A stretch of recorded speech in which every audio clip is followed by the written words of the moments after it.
السلام علیکم ورحمۃ اللہ وبرکاتہ۔ آج ہمارے ساتھ موجود ہیں سابقہ ایم پی اے جناب ایڈوکیٹ رجا حنیف صاحب۔ راجا صاحب، آپ سے یہ کوشچن ہے کہ پی ڈی ایم اے کا اجلاس ہوا ہے اور مہنگائی کے خلاف مارچ دسمبر میں مارچ کرنا ہے، اس کے بارے میں آپ کی کیا تیاری ہے؟ بسم اللہ الرحمن الرحیم۔ مہنگائی جس طرح اس ملک میں بڑھ گئی ہے وہ ساری قوم اس سے واقف ہے، متاثر ہے۔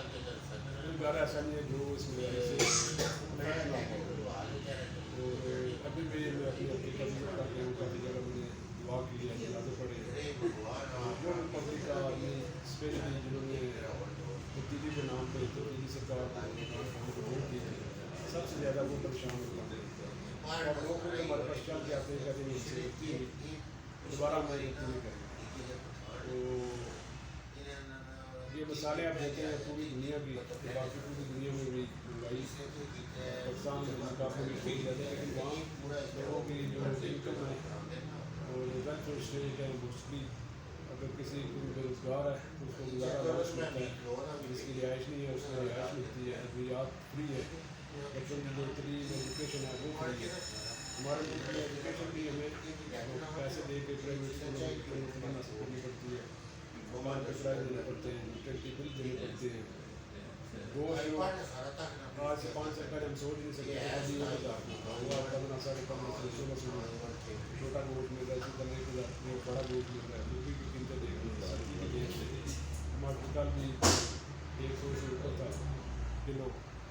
کوئی بھی چیز ایسی نہیں ہے جو روزمرہ ہمارے استعمال میں اس کی قیمت جو ہے وہ 2-3 گنا نہ بڑھ سکتی ہے، چاہے وہ گیس کی قیمتیں ہو، بجلی کی قیمتیں ہو، سبزیاں ہو، گوشت ہو، فروٹ ہو،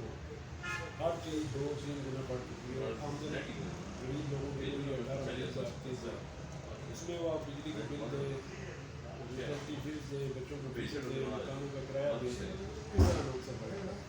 لوگ خودکشیاں کرنے کے مجبور ہیں اور بہت ہی برے حالات ہیں پبلک کے۔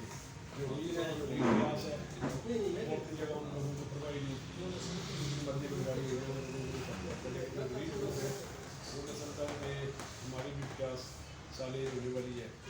ہم نے کبھی اتنے برے حالات پاکستان میں نہیں دیکھے آج کسی اپنی زندگی۔ جی راجا صاحب، میرا آپ سے جو کوشچن تھا کہ وہ پی ڈی ایم اے جو دسمبر میں مارچ کرے گی، اور میرے خیال سے آخری اور فیصلہ کن جو مارچ ہوگا وہ راولپنڈی سے ہوگا، اختتامی بھی ہوگا، تو اس کے بارے میں آپ نے یو سی لیول پہ کوئی میٹنگز رکھی ہیں،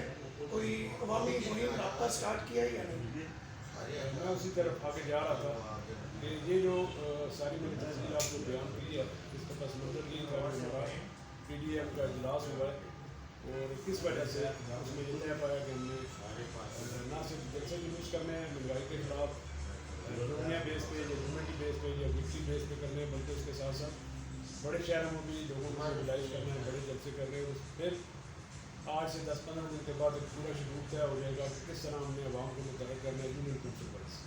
تو زیادہ امکان یہی ہے کہ لاسٹ میں جب مولانا صاحب آئے تھے مارچ کر کے تو نواز شریف پاک کے بھائی میں نے ایک کیمپ لگایا تھا، میں اس کا میزبان تھا، تو آگے بھی راولپنڈی شہر میں جو ہے وہ سارے ہماری قیادت وہ ایک پیج پر ہے کہ جو قیادت پارٹی میں ذمہ داری دے گی ان شاء اللہ تعالیٰ حنیف بھائی صاحب، سردار نسیم صاحب، ملک ابرار صاحب، حاجی پرویز صاحب، ہمارے ٹکٹ ہولڈر ہیں، سارے ہم مل کر ایک پلیٹ فارم پہ ان شاء اللہ تعالیٰ جو پارٹی ہماری ذمہ داری لگائے گی، ہم کوشش کریں گے کہ لاکھوں کی تعداد میں راولپنڈی شہر سے لوگ نکالے، لانگ مارچ کر کے اس ظالم حکمرانوں کا ظالم حکومت کا خاتمہ کریں۔ جی، یہ آج ہمارے ساتھ موجود تھے رجا حنیف صاحب اور سابقہ یہ پی 17 سے، اور ان شاء اللہ تعالیٰ دسمبر میں ایک بھرپور لانگ مارچ ہوگا اور یہ حکومت کے تابوت میں آخری کیل ثابت ہوگا۔ شکریہ جی۔